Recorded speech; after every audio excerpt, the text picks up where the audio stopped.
Bonjour, vous pouvez me laisser un message et je vous rappelle. Merci. Message enregistré, vous pouvez raccrocher ou taper dièse pour le modifier. Ouais, Hugo, c'est Eric, on essaie de te joindre pour Allô la planète, raccroche quelque chose et on te rappelle ou tu... Voilà, pouf pouf. C'est qui qu'on devait absolument avoir en premier ? Hugo. c'est ballot. Bon, on s'en fout, on démarre avec Johan. Avec Johan. Après, tu réessayes Hugo pendant Johan. S'il raccroche toujours pas, on fait Catel. T'inquiète pas. Non, mais je suis pas inquiet du tout, hein. Eh bien alors, on y va. On y va. On y va parce C'est qu'après, parti, le fromage c'est il va parti. tourner. Allez, on y va. Attends, est-ce que tout est prêt ? Non, tout n'est pas prêt. En revanche, on n'a plus beaucoup de bière. Je dis ça, je dis rien. Attends, on démarre. Ah, on a 5 minutes, donc c'est bon. Je chercher les Ah oui, Daniel. Le montage et la binouse. Eh ben voilà, parfait. Daniel, mon ami, allez donc nous chercher un peu de cervoise. Et vous nous servirez des poulardes fourrées. Allô la planète ? Avec Eric Lange.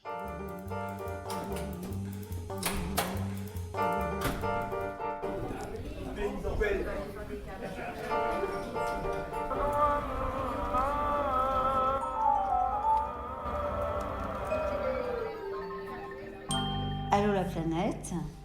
Avec Eric Lange.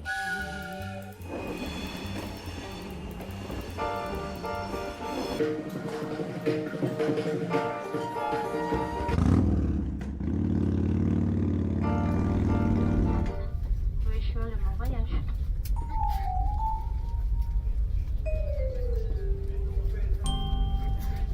Allô, la planète. Avec Eric Lange.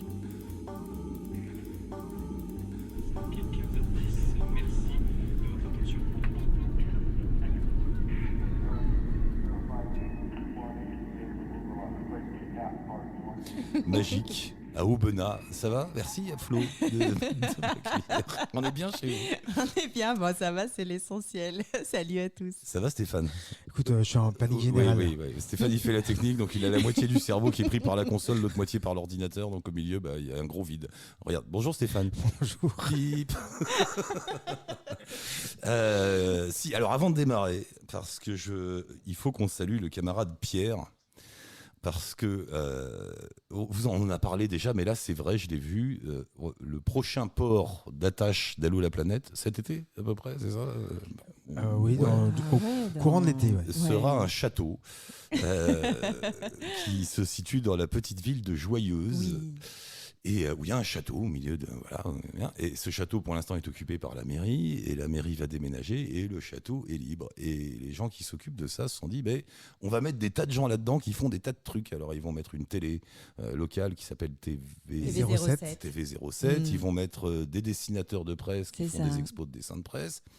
Qu'est-ce qu'ils vont mettre ? Il y a un autre truc. Ah oui, des pianistes. Le piano, là, ils achètent un piano. Le piano, il va être dans un autre local. Mais des musiciens qui organisent des festivals. Et Allô la planète, et ils accueillent et ils ont proposé à Steph et Flo, venez, faites votre Allô la planète de là-bas. Et alors on y est allé, on a rencontré Pierre, que je salue. Alors Pierre, en fait, il s'occupe du château. Enfin, il s'occupe de l'association qui va gérer tout le truc.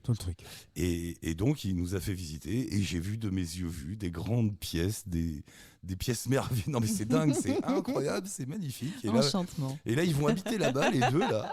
Ils ont pas un rond les deux, on est d'accord. Et ils vont habiter dans ce merveilleux château où il y aura un studio de radio où on fera Allô la planète. Trop la classe, donc merci Pierre. Et alors ce qui est drôle, c'est que demain on y retourne et on va boire un coup avec Madame le maire. Oui, on va taper dans la clinche de Madame le maire que je salue et qu'on peut remercier 10 000 fois. Ça c'est sûr. Enfin voilà quoi, c'est la belle histoire de la planète qui c'est continue. Un truc énorme qui nous tombe dessus. Exactement. On en parlait justement, on se disait mais incroyable. Qu'est-ce qui se passe avec cette émission ? Il y a comme un petit dieu, tu sais, un petit qui a pas beaucoup de pouvoir, mais qui revient de temps en temps juste au moment où on a des baisses de régime qui dit attendez, on va vous filer un château. Ça va vous occuper 5 minutes. Ça va vous remonter le moral et ça va continuer. Enfin voilà quoi, donc tout continue. Johan est avec nous, on essaie de joindre Hugo pour parler du Bangladesh et de l'Afrique du Sud. Oui, parce qu'il est journaliste, il est à Madrid, il revient du Bangladesh. Catel pour parler des voyages en train et notre ami Claude Caz qui prépare une expédition sur le Nil. Il va descendre ou remonter tout le Nil. Ouais, c'est ça. Il va remonter le Nil. Ouais. Il va remonter le Nil, 6000 km. Johan, voilà. Alors pile au moment où... Salut Johan. Je suis là. Oui. Voilà, vous m'entendez ? Oui, on t'entend bien. Salut Johan, bienvenue. T'es un habitué de longue date de l'émission, mon cher Johan. Ouais, avec une petite pause, mais un habitué de longue date, on va dire, oui, puisque j'ai eu la chance de participer à de nombreuses reprises à l'émission du Temps de France Inter, Oula. et même de venir une fois faire une émission avec toi et Anka à la Maison de la Radio. Donc, Ah ouais. C'était laquelle? c'est vieux. C'était quoi? C'était quand on faisait les J'ai retrouvé une photo, 21 décembre 2006. 31 décembre? 21 décembre 2006. C'est pas quand on faisait les nuits Allô la planète? Non? Non, Vous êtes- c'était. Non, c'est bon, d'accord. Non, c'était vraiment l'émission régulière. De mémoire, il y avait pas il y avait les nuits Allô la planète, mais il y avait aussi les émissions régulières, et c'était dans les émissions régulières que j'ai eu la chance de participer. Et t'as vu, il y a Steph et Flo qui ont repris le bébé et qui en font une web radio. Voilà. Ouais, et c'est génial. J'ai découvert ça il y a pas très longtemps, et j'étais vraiment, ça a été une bouffée d'oxygène et un vrai plaisir que de voir ça. Et je salue vraiment l'initiative. C'est génial. Bravo. Ça fait plaisir. Non, mais enfin bon, il arrive des trucs. Mon cher Johan, Il rougit. donc tu as beaucoup voyagé, tout ça. Et là, l'idée, c'est de partir avec ta famille l'année C'est ça. prochaine. Quand il n'y aura plus de coronavirus et tout ça. Donc, non, mais oui, non, Ouais, mais bah, il n'y en aura plus là dans un an. C'est ça.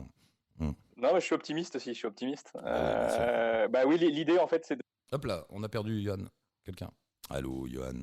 La technique. Allô, Johan. Bon, je le rappelle. Bah sinon, tu peux. Ah, il y a quelqu'un là. Il est là. Tu es là? On t'avait perdu. Oui, je suis là. Je vous Ah. entends très bien depuis tout à l'heure. Il n'y a pas Ok. eu de coupure pour moi. Nous, on t'avait perdu. C'est Bah, bizarre. bouge pas, Désolé, toi. alors, Reste le bras en l'air avec le téléphone au bout, Stéphane. Bouge. Bah, je suis un peu comme ça en fait, à la limite. J'ai bougé le téléphone. Non, c'est nous, on est en donc, Ardèche, tu sais. Oula. Oui, donc, Moi, oui. partir Donc, en l'idée, voyage. c'est de partir en voyage en famille.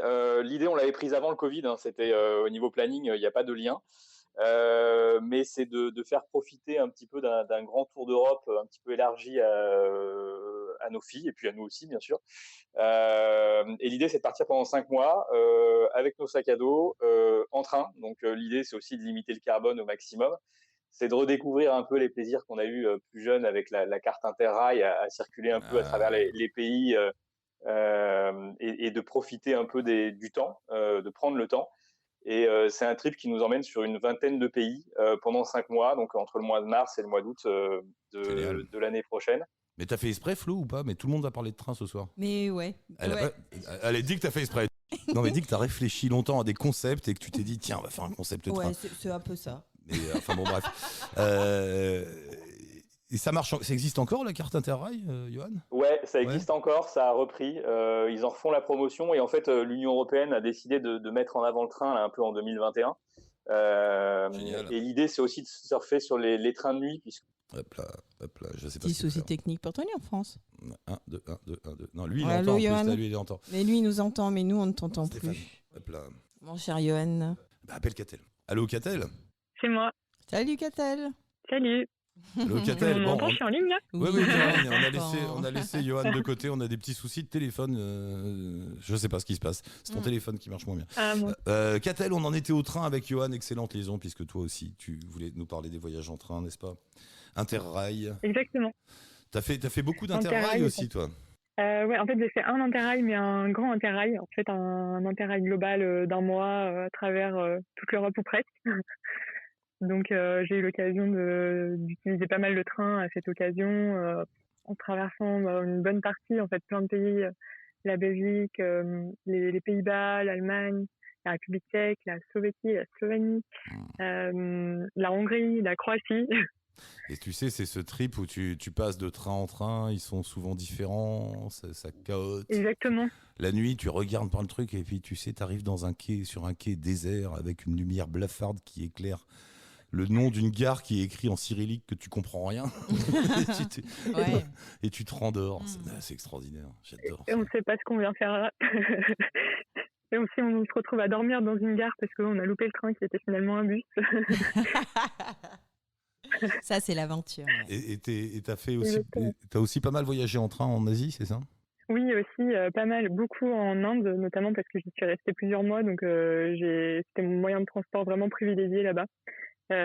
Clairement, c'était un choix déjà par question de sécurité, mais aussi en fait parce que c'est toute une vie qui est incroyable qui se passe dans les trains en Inde. En fait, c'est une partie de leur culture qui. Je crois que j'avais lu un chiffre de dingue. C'est il y a chaque jour 50 millions d'Indiens dans des trains. Ouais, Ça bah, semble c'est possible. énorme. Ça doit être plus. En plus, je pense que c'est Mais ça plus. semble déjà énorme. C'est fou, c'est le moyen de transport le plus utilisé en Inde. C'est incroyable. Ah ouais. Le réseau ferré indien, quand tu regardes une carte, il y en a partout, quoi. C'est un truc de malade. Et tout le monde prend le train, hein. Tout le monde, dans tous les sens. C'est bon marché, en fait. C'est un moyen de transport qui est bon marché et qui est hyper confortable, qui permet de faire plein de rencontres. En fait, il se passe énormément de choses dans les trains et dans les gares indiennes. Ça croule de monde. Je sais pas si vous avez vu le film Lion, du coup, qui se passe en Inde. Et quand on voit les gares qui sont bondées sur les images de films, ben, c'est exactement ça, en fait, la vie dans les gares indiennes. Et puis ce qu'il y a, c'est que ça dure. Donc, tu vois, ils t'annoncent 12-15 heures et ça peut durer 20-25 heures, tu vois. C'est ça qui est fou. C'est la pochette surprise. Hein. Ouais, tu sais jamais quand tu vas arriver. Et il y a toute une vie, parce que quand tu es en seconde ou en troisième, je sais plus, c'est des grands wagons où il n'y a pas de séparation. Et la nuit, tout le monde relève les sièges et ça fait des couchettes. Enfin, abaisse les sièges et ça fait des couchettes, 3 par 3 comme ça. Et le jour, on abaisse. Et il y a toute une vie qui s'installe. Parce que tu te retrouves avec, je sais pas combien on est par wagon, là, peut-être 100, j'en sais rien. Et il y a des vieux, des gosses, enfin, tout le monde est là. Toutes les générations. C'est inouï, quoi. Et tu t'endors là-dedans, au milieu de tout ce bordel. Là. Mais c'est fatigant, hein. Tu sors de là après tes 25 heures. on compte plus les heures. Et puis, en fait, comme on disait tout à l'heure, on ne sait pas trop. Pour le coup, autant en Europe, on arrivait à peu près à savoir où est-ce qu'on atterrissait. Autant en Inde, on ne sait pas où on arrive. Et on ne sait pas quelle heure il est. Et on ne sait pas à quel moment on est censé arriver. Donc en fait, c'est un peu la surprise. C'est vraiment, attends, il faut regarder où est-ce qu'on est, mais où est-ce qu'on est, en fait, on ne sait pas. On ne sait pas à quel moment. Donc c'est une surprise de chaque instant et finalement, on peut presque décider de la destination finale sur l'instant. Mais de toute façon, je vais te dire, aux États-Unis, c'est le bus et la voiture. En Inde, c'est le train. Voilà, si tu veux voir, sentir les Indiens, le monde, les toucher, tu prends le train. Et voilà, t'es avec eux. Ouais. C'est fou, hein, c'est génial. Je vais raconter une histoire que j'ai peut-être déjà racontée, je sais plus, le coup du train qui disparaît. Un coup du train qui disparaît, ça me dit rien. Tu vois, Catel, t'as pris des trains en Inde, tu vas comprendre cette histoire. Et c'est le summum du délire indien. Je suis à Bénarès et j'attends un train pour Delhi, je crois. D'accord ? Et le train prévu à, on va dire, 18h.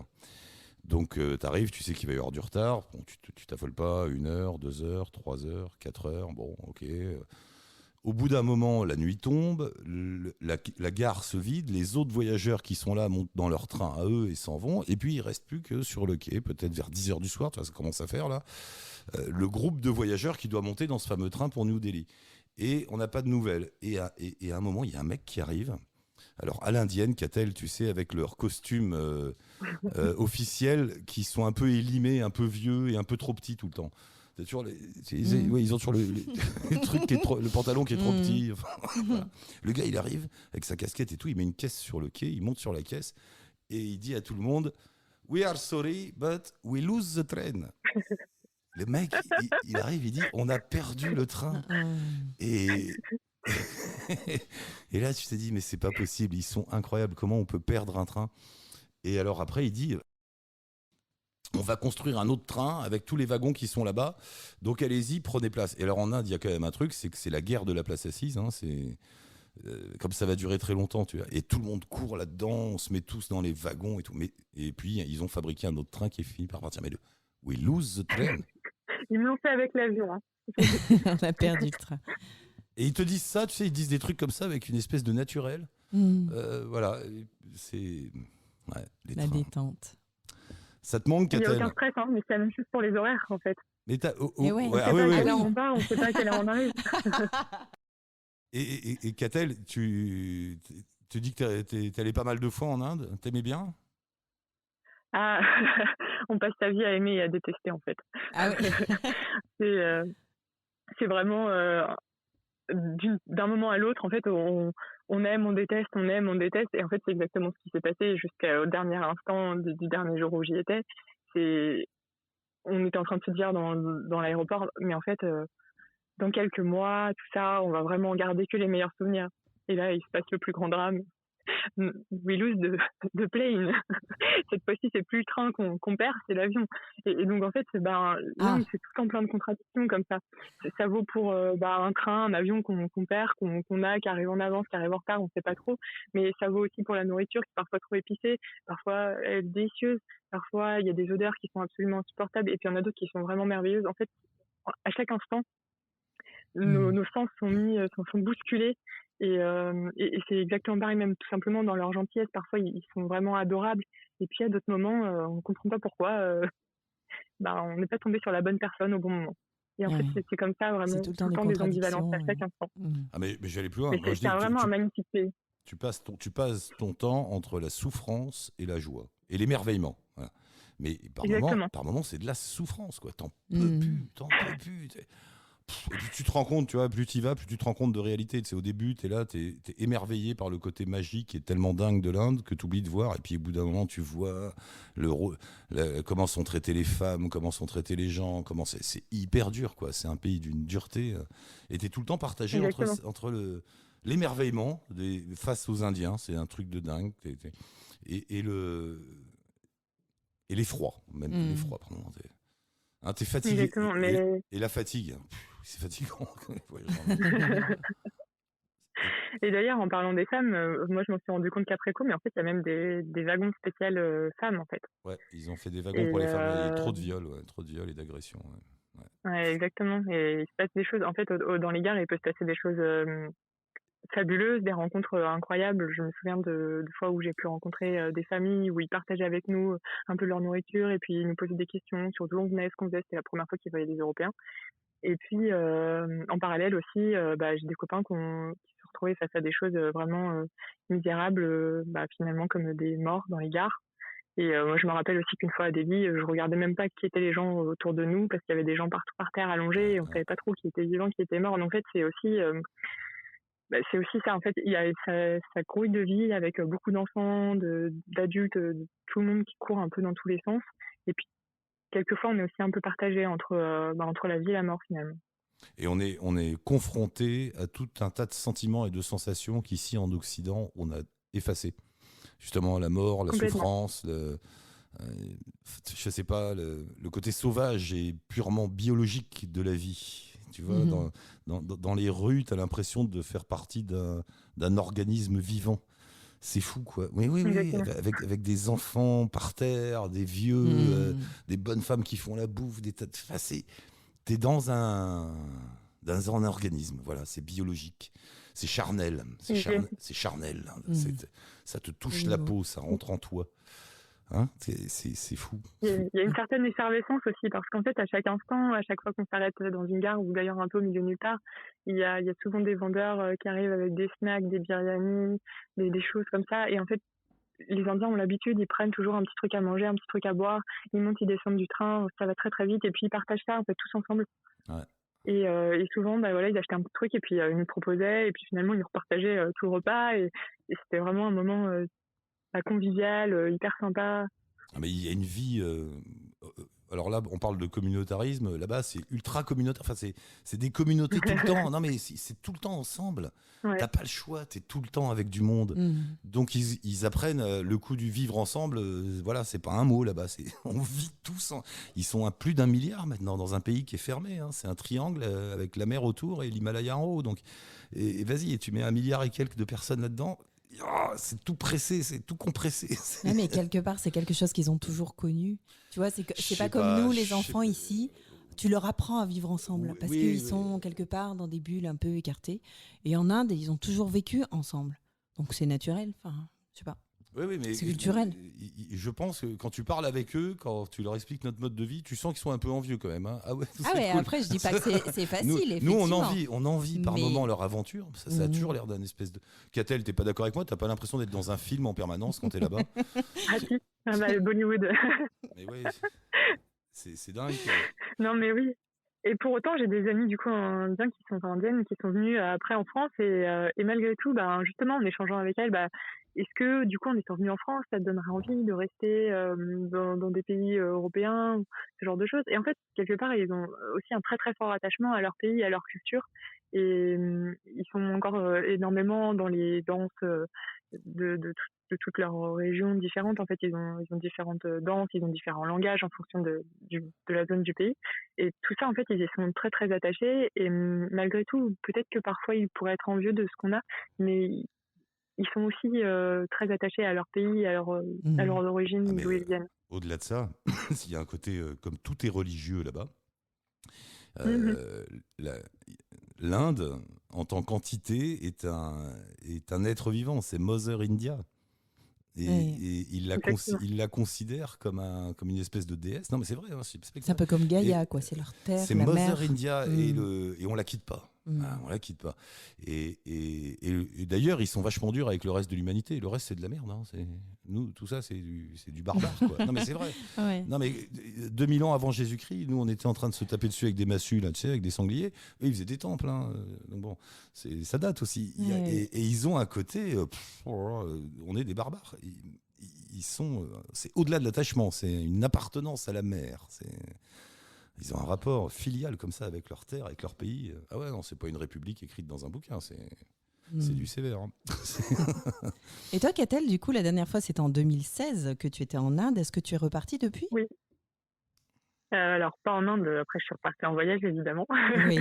J'aurais peut-être resté entre 2016 et 2021 sans voyager, mais non, entre-temps, j'ai plutôt été... déjà, après l'Inde, j'ai fait d'autres pays d'Asie. Simplement en passant par la Birmanie, le Cambodge, le Laos, la Thaïlande. Juste avant l'Inde, j'avais aussi fait le Sri Lanka.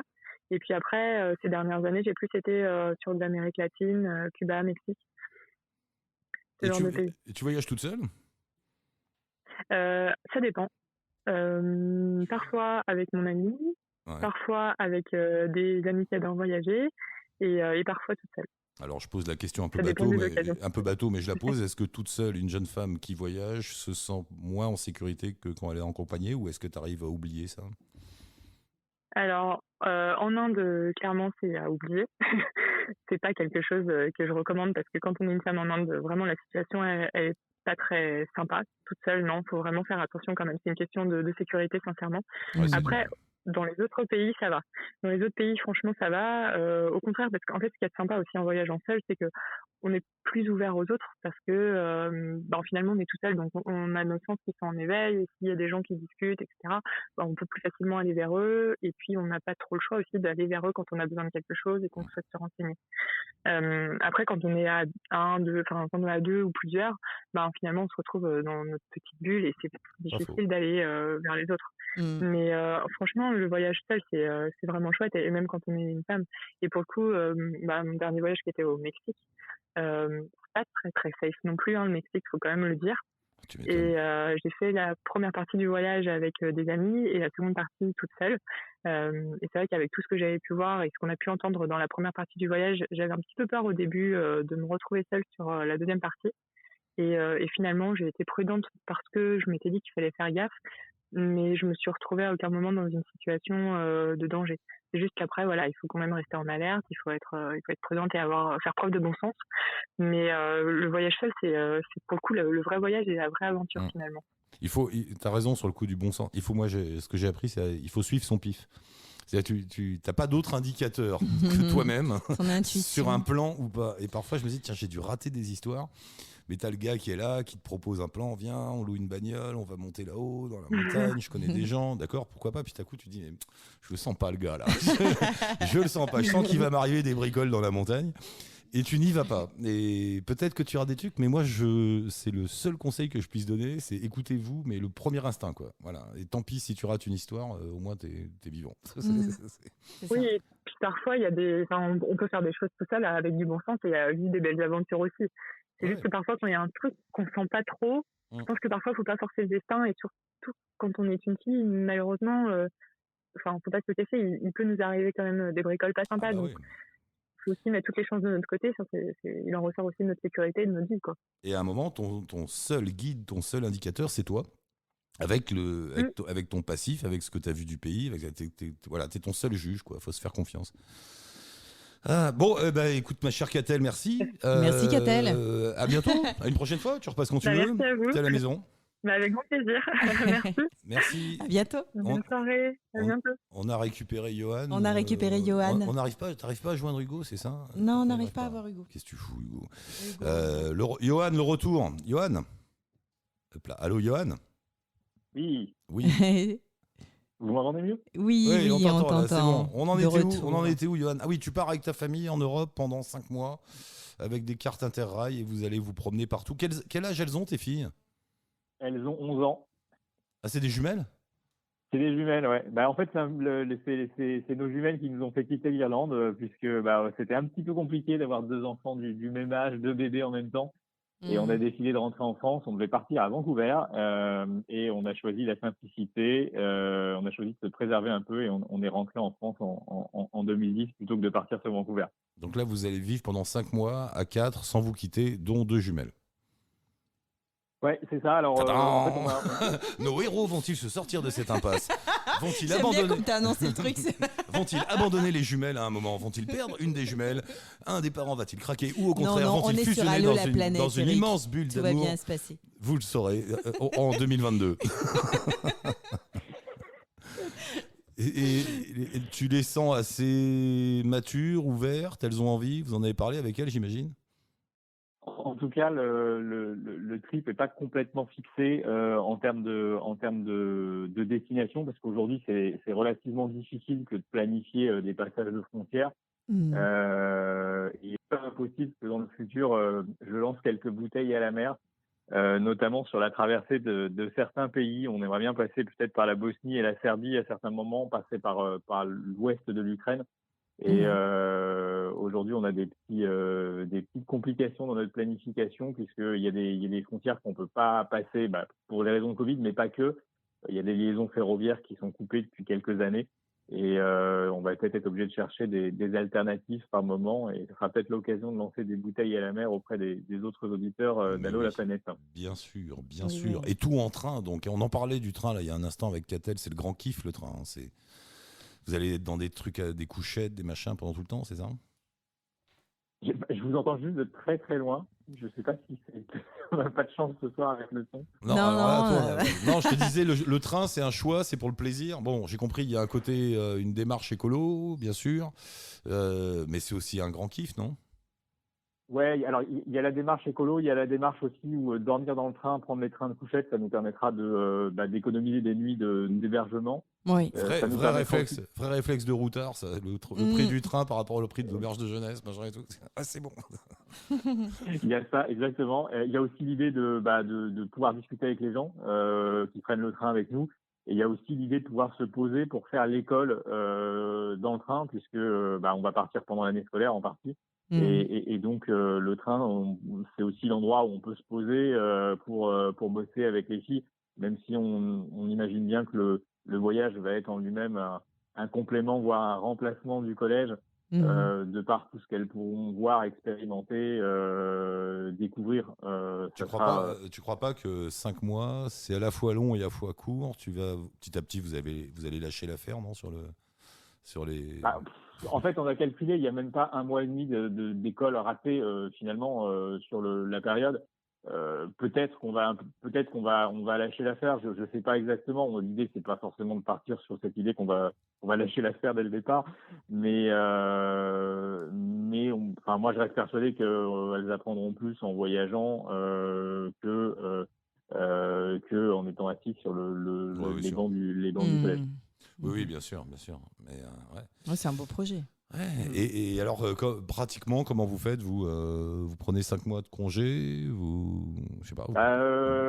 On a plusieurs options qui se présentent devant nous. On ne sait pas encore exactement laquelle va être retenue. Il faut qu'on voit avec nos employeurs. Alors, au pire des cas, on réussira à faire les choses différemment. Pour nous, il n'est plus question que de repousser à nouveau le projet, de repousser le projet, et puis advienne que pourra sur le plan professionnel. Je pense que on a suffisamment réfléchi en termes de budget pour essayer de sécuriser la chose. Il y a un moment donné, il faut franchir le pas. La vie, ça passe vite. Il y a des fois des problèmes dans la vie qui font qu'on ne peut pas réaliser ses rêves. Et là, on va sans doute être en mesure de pouvoir l'accomplir. On est quasi sûr de la chose maintenant, donc on va pas s'arrêter. Voilà, je pense que c'est un temps familial, un temps personnel qui est vraiment important et il faut qu'on le fasse. Donc, non, c'est marrant. On ne doit pas revenir en arrière, sauf pour des raisons vraiment géopolitiques ou médicales où on ne pourrait pas franchir les frontières. Non, mais au pire, tu évites la frontière, tu fais un détour, t'en fais une autre. Il y a assez de place en Europe pour se balader, de toute façon. Mais, exactement. Bah oui. Mais j'ai l'impression qu'il y a pas mal, il y a de plus en plus, alors vous n'êtes pas encore si nombreux que ça, mais il y a de plus en plus de gens qui font ce trip de... Tiens, j'ai même des copains qui ont fait ça. D'un coup, je réalise, Sarah, oui, avec son mec et ses gosses, ils sont partis 6 mois. Qui réalisent ce truc de prendre 5-6 mois avec les enfants, avec comme... Il y a une ambition derrière de vivre une fusion familiale, quelque chose ? Johan ?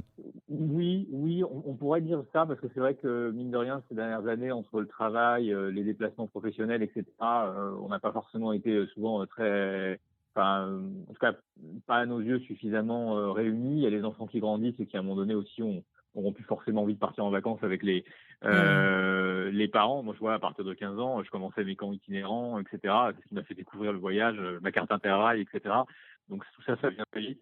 Oui, mais comment ça se fait qu'on ait t'as quel âge ? 40 ? 35 ? Moi, j'ai 40, ouais. 40, ouais. Comment ça se fait que dans vos âges, là, je croise beaucoup de gens qui font ça, et pas dans les miens. Moi, j'ai 15 ans de plus que vous. Ouais, c'est marrant, enfin, il y a un petit décalage. Et je croise beaucoup de gens qui ont envie de faire ça et qui disent ce que tu viens de dire, c'est-à-dire le temps file, les gosses, ils vont grandir, ils vont nous échapper, donc on a envie de créer quelque chose. Et c'est marrant parce qu'avant, personne ne ressentait ce besoin.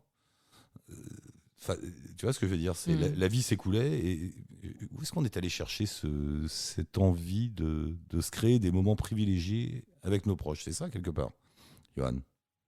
C'est ça. Ouais. C'est ça.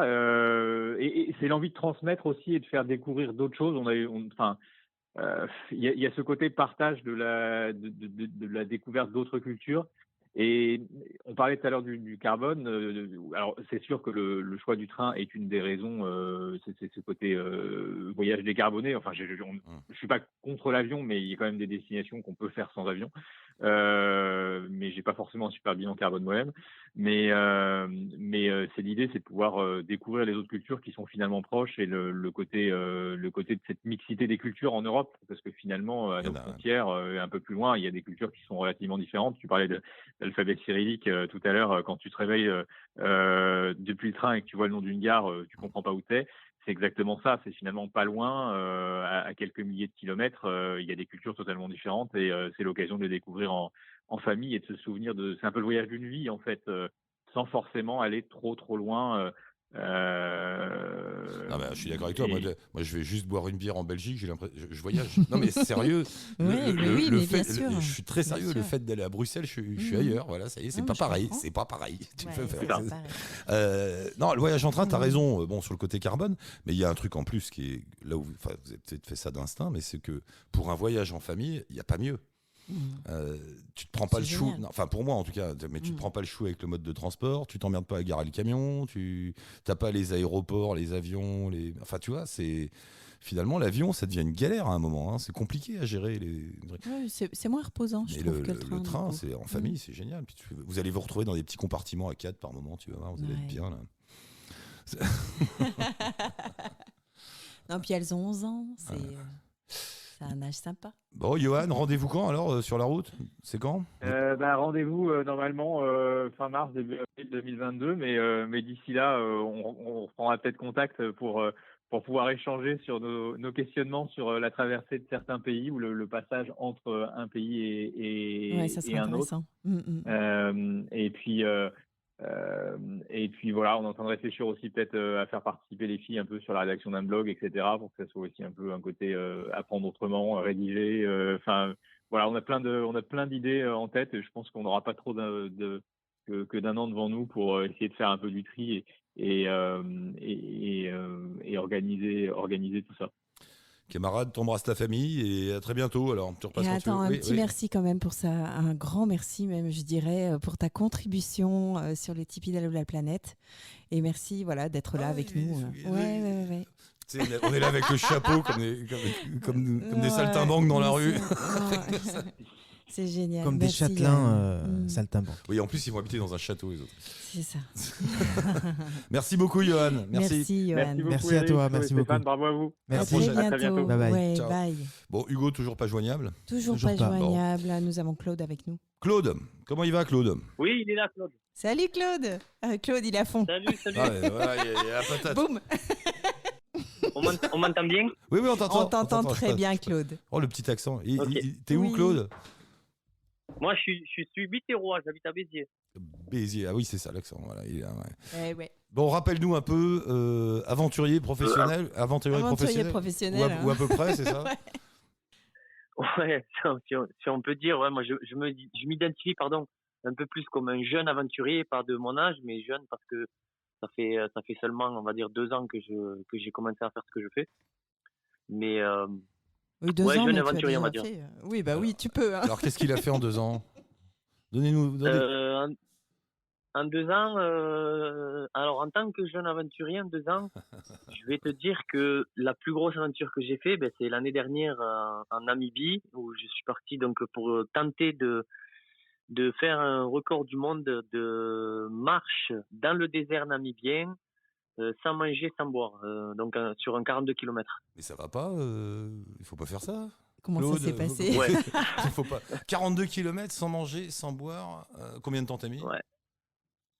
Alors déjà, je suis pas allé jusqu'au bout parce que il fallait. Il faut boire. Hein. Je pense qu'à un moment donné, il faut aussi prendre conscience, et ça c'est à défaut, parce que c'est vrai que c'est un coût de partir sur la Namibie ou comme beaucoup d'autres endroits dans le monde, mais il faut mettre vraiment en pratique beaucoup de choses, mais il faut surtout s'entraîner dans les mêmes conditions dans lesquelles on veut aller se retrouver.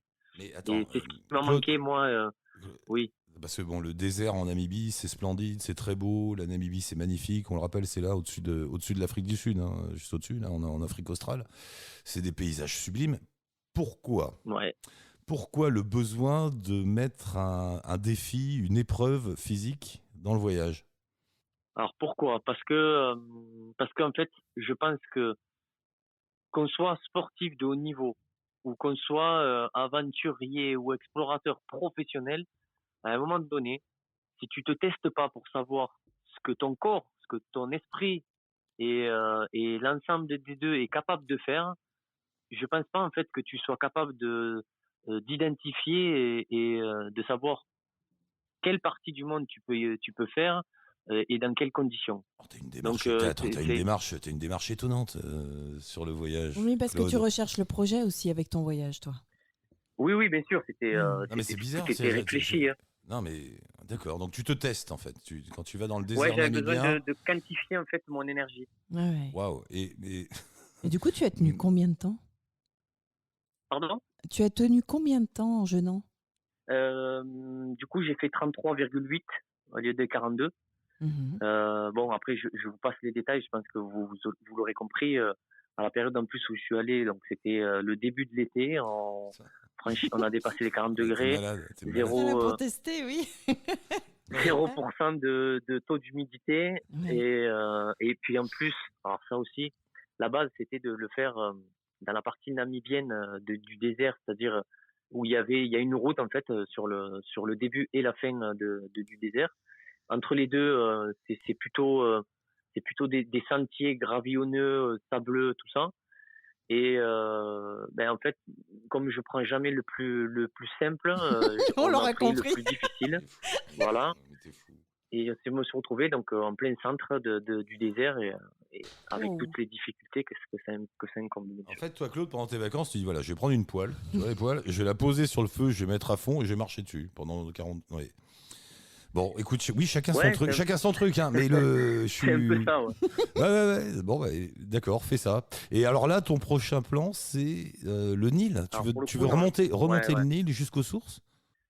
Je veux pas, je vais remonter le Nil. Pardon, oui, oula, oui. De la source jusqu'à son embouchure en Égypte. Okay. Alors, en sachant que la source du Nil, pour les auditeurs qui ne le savent pas, c'est le Burundi.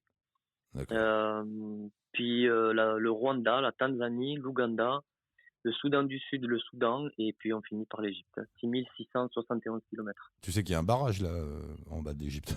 T'es au courant? Un barrage. Oui, il y a le barrage. C'est-à-dire Il y a le barrage d'Assouan. Est-ce que le Nil le traverse, ce barrage? Ah oui, c'est le barrage d'Assouan sur le Nil. À un moment, il faudra descendre du bateau, faire un peu de voiture, passer le barrage et retourner sur le Nil. D'accord. J'ai pas vu ça dans toutes les recherches que j'ai fait sur mon plan, ma feuille de route, mais si tu le dis, donc bon, après moi ça me dérange pas parce que de toute façon je marche soit rive droite, soit rive gauche. Ah, tu le fais en marchant, tu le fais pas sur l'eau, tu le fais en marchant. Non. D'accord. En marchant. Ah ouais, marchant, donc ouais. Mais d'accord. Je comprenais pas en fait pourquoi tu me. D'accord, me dis ça, parce que je pensais que tu étais en bateau. Bah oui, évidemment, si tu marches. Non, du tout. Non, bah tu verras, à un moment, il y a un ouvrage absolument incroyable dans le sud de l'Égypte. C'est le barrage d'Assouan, je crois que c'est le plus grand barrage du monde. Et il y a un truc qui est fou, c'est que le barrage, donc c'est pour fournir l'Égypte en électricité, ça a été fabriqué. D'accord. Ah ouais. Et il y avait des statues antiques immenses, et elles allaient être noyées. Et ils ont démonté, mais elles sont immenses, elles font, je sais pas, 15-20 mètres chaque statue. Ils ont tout, il y a le temple, en fait c'est un grand temple, le temple d'Assouan qui était dans la montagne et qui allait être noyé. Et ben ils ont tout démonté pierre par pierre et ils l'ont remonté juste au-dessus. Incroyable. Ouais. Tu verras ça quand tu arriveras là. Et combien de temps tu vas mettre pour aller à pied du Burundi à Alexandrie? J'ai estimé à peu près en fonction du terrain qu'il y a, qui sont jungle tropicale, savane, aride, marécageux et encore plein d'autres choses, montagneux aussi, une moyenne de environ 35 à 37 km par jour, ce qui me fait pour un total de environ 6 mois. Mais t'es pas pressé, t'es pas obligé. Ah si, toi t'aimes aller vite, toi, mais t'es pas obligé. Tu sais que là-bas, en plus ils sont plutôt calmes. Hein. Ils vont devoir passer en courant, ils vont rigoler. Hein. Alors je vais marcher, je vais pas courir. Mais tu vas marcher vite. Je te connais, tu vas marcher quand vite. même en durant, hein, parce que. Ouais. J'ai compris le Lascar. 35 km par jour. J'ai compris le Lascar. Il va marcher, il va tester des trucs. Tiens, là, si j'arrive à faire 4 km avant le. J'y vais. Ouais, mais c'est vrai qu'après, bon, il y aura des jours où on sait qu'on se sent mieux que d'autres. Et d'autres moins que le reste. Donc effectivement, on t'essaye de rattraper ou de prendre de l'avance pour les jours où tu te dis bon, aujourd'hui je me sens pas au top, donc tu ralentis, effectivement, donc voilà. Je vais essayer de l'influencer, je sens que je vais pas y arriver, mais je vais essayer. Tu vois, parfois tu vas arriver dans un petit village au bord du Nil avec des pêcheurs qui font griller du poisson qu'ils chopent dans le Nil et puis ils les mettent sur ces espèces de fours en terre cuite comme ça qui sont dehors, tu vois, comme un gros entonnoir en terre cuite. Ils ouvrent le poisson en deux, ils le collent contre le four qui est tout chaud, il y a un feu de bois à l'intérieur. Après ils te servent ça comme ça dans une assiette avec un peu de riz et là t'es bien et tu loues une petite chambre au bord du Nil et tu laisses passer 3-4 jours sans rien faire. Tu peux faire ça, toi? Alors c'est sûr que c'est tentant, mais non, je ne le fais pas. J'en étais sûr. Bon, bah vas-y. No distraction. Allez, bip bip le coyote, vas-y, fonce. Non, c'est tout simplement parce qu'en fait, c'est vrai que je l'ai pas énuméré au début quand je parle de cette expédition, mais c'est une expédition humanitaire. Le but de cette expédition, ce n'est pas seulement de marcher au bord du Nil et de le remonter, c'est de pouvoir distribuer des médicaments à la population africaine. Et quand je dis ça, je le précise parce que c'est vrai que c'est important, je ne vais pas, moi, arriver avec tous les médicaments que je vais avoir dans mon sac. T'aurais bien été capable de te mettre une roulotte accrochée au torse.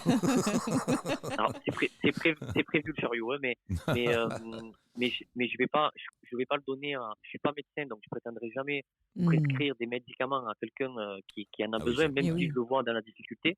Par contre, effectivement, il y a un partenariat avec une ONG qui s'appelle À Portée de Main au Burundi, qui a donc les ramifications et qui fait un superbe travail en termes d'éducatif pour améliorer justement le quotidien de ces populations vulnérables, qui a choisi en fait une ONG dans chaque pays avec laquelle on est en lien et avec laquelle on va aider par deux moyens.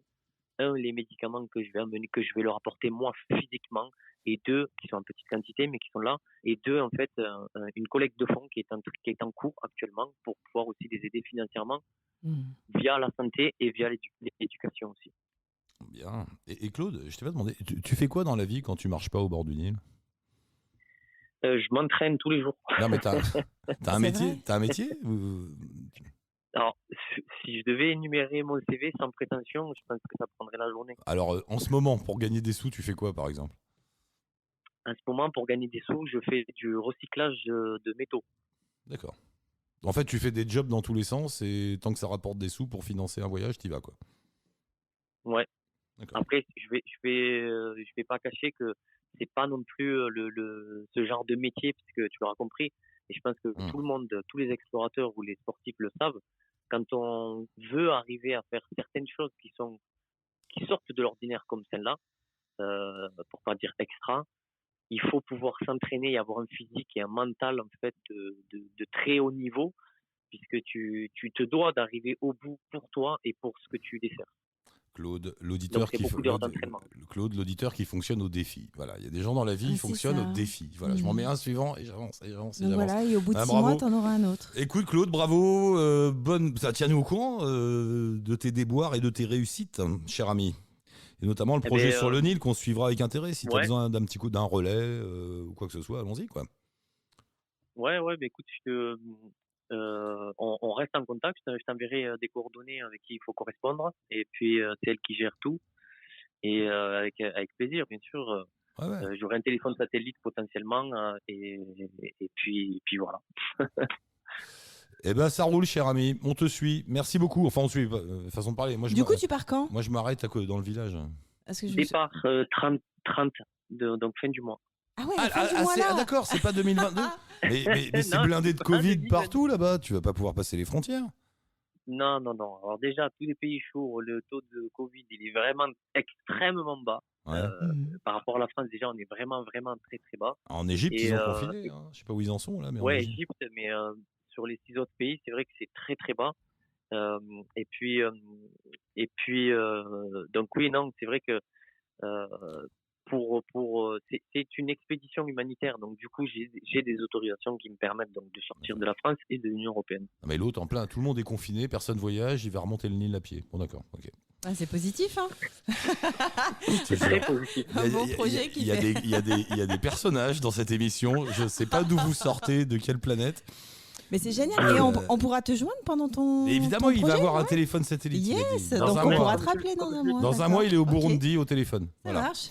Cool. Alors, avant même, attends Claude, on t'appelle juste avant que tu partes quand même pour bien calibrer tout ça. Oui, bien sûr. Hein, mais le truc important, alors je pense que tous les explorateurs le sauront aussi, quand on passe dans des pays, parce qu'il faut le dire aussi, il y a 2 pays qui ont des zones à risque potentiellement là où je vais marcher. C'est moi qui vais vous appeler, c'est pas vous qui allez m'appeler. Pour une simple et bonne raison, c'est que si je suis dans des endroits, ne serait-ce que pour l'humain ou les animaux, où il faut pas qu'il y ait de bruit, il va dormir avec on les va éviter que mon téléphone il sonne. Je vais tenter la nuit avec les hyènes. Il est fou. Claude, fais gaffe à toi quand même, je t'embrasse, roule bien et on attend tes nouvelles alors. Mais de toute façon, on se rappelle juste avant que tu partes, là, dans 3 semaines. Un truc comme ça. Ouais, ça marche. Ça marche. Okay. Merci Claude. Salut Claude. Merci. Bye bye. Ciao. Et on est... Alors là, lui, t'as vu hein, Ah ouais, il y va. Hein. Sacré projet. Ça, c'est... non, mais le mec qui marche sur le défi. Ça le fait halluciner. oui et non. Chacun sa façon de... on en a tellement vu. C'est vrai. Mais c'est la première fois, là. Un petit scarabée à ce point-là. Ouais. Je ne me laisse pas distraire. Bon, merci pour tout. Hugo, la prochaine fois. Et les autres, la prochaine fois. On en fait comme ça des Allo la planète. Ouais. Vous l'avez compris maintenant, à peu près tous les 15 jours, soit d'ici Aubenas, soit de chez Gabi et moi. Tiens, je salue, j'ai pas dit, elle a dit qu'ils écoutaient Gabi et Vladimir et Ambre. Bisous tout le monde. Et bisous. Donc, oui, voilà, je suis avec Flo et Steph, mais ils sont pas là, les gars. Vous avez remarqué. Voilà, donc tous les 15 jours, si vous voulez participer, nous envoyer un message, passer dans l'émission, raconter quelque chose de vieux, d'ancien, de futur, de maintenant, il n'y a pas de problème. Vous laissez un message sur le site ou via la page Facebook. Ouais, c'est ça. Voilà, ou vous appelez Flo. Alors, Flo, 06 24. 06 63 80 64 50, mais si. Appelez-nous. Non, mais c'est le numéro de téléphone. Non, mais quand je dis de la radio. Ouais, je t'ai déjà dit que ta meuf est quand même un peu perchée. Tu le sais, ça, je te dis ça gentiment, mais elle est quand même un peu. Oui, je suis perchée. Ça plane un peu. C'est les rares des choses. Bon voilà, bravo à vous deux, bravo à tout le monde, merci à tous les... Je le dis, tiens je l'ai pas dit, mais jamais, mais merci à toute la bande là qui fait que Allô la planète existe. J'ai pas les noms en tête, mais vas-y. Toute l'équipe. Ça va être difficile de tous les citer, Mais et je voudrais pas ça. les citer, citer quelques-uns et oublier Mais si on n'est pas aux Oscars, c'est pas grave. Sarah, Angélique, Julien, Jérôme, Bruno, Alexandre. Voilà, tous ces noms, tous ces gens en fait derrière Allô la planète. Tout à fait bénévolement et par amour de l'art ou de je ne sais quoi, nous aident pour le community management, pour fabriquer les sites, pour monter les émissions. Daniel qui est là, qui monte les émissions. Et pour s'occuper du blog. Je sais pas, pour faire des tas de trucs. Et c'est délicat, mais ouais, merci à vous tous. On va faire une grande bouffe au château. C'est ça. Tout à l'heure, on était dans le bureau de la mère. Elle n'était pas là. On ira demain dans le château où on va habiter. On vous enverra des photos sur le site de la radio demain. Alors, le bureau de la mère, elle a un grand bureau avec un fauteuil et derrière il y a une immense cheminée. Quand on s'est rentré, on a dit tu peux mettre le cochon là-dedans. Et il y a une table qui doit servir de table de réunion, j'imagine, pour les conseils, les machins. Mais c'est une vieille table de salle à manger. En fait, elle est énorme en bois. Comme ça. Tu vois ça et tu vois la cheminée. Tu enlèves le bureau du maire. Tu dis les gars, on fait cuire un cochon et on y va. On fait ça quand vous serez installés, quand vous aurez un peu pris vos marques.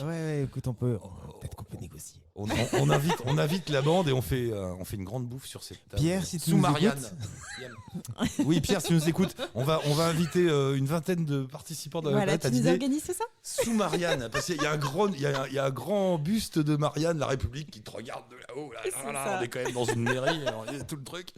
Et on va bouffer sous Marianne. On va saluer Marianne. Merci Marianne, on s'occupe du monde. Bon, allez, ciao tout le monde. Merci pour tout. Et salut à tous. À très bientôt. Merci beaucoup. Écoutez Allô la planète, écoutez la web radio, baladez-vous dans les podcasts, dans tout ce qu'il y a et parlez-en autour de vous. Et ciao tout de suite. Bonne route. Allô la planète? Avec Eric Lange.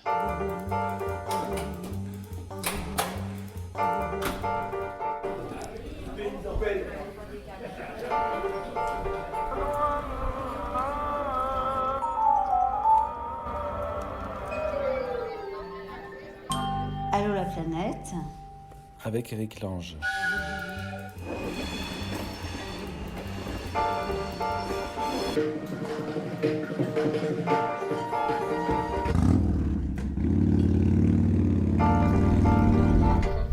Oui, je le mon voyage.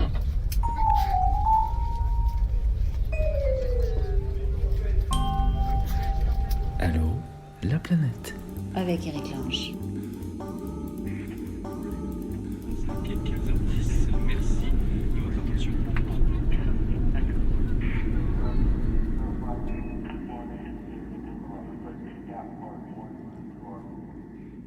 CMA M1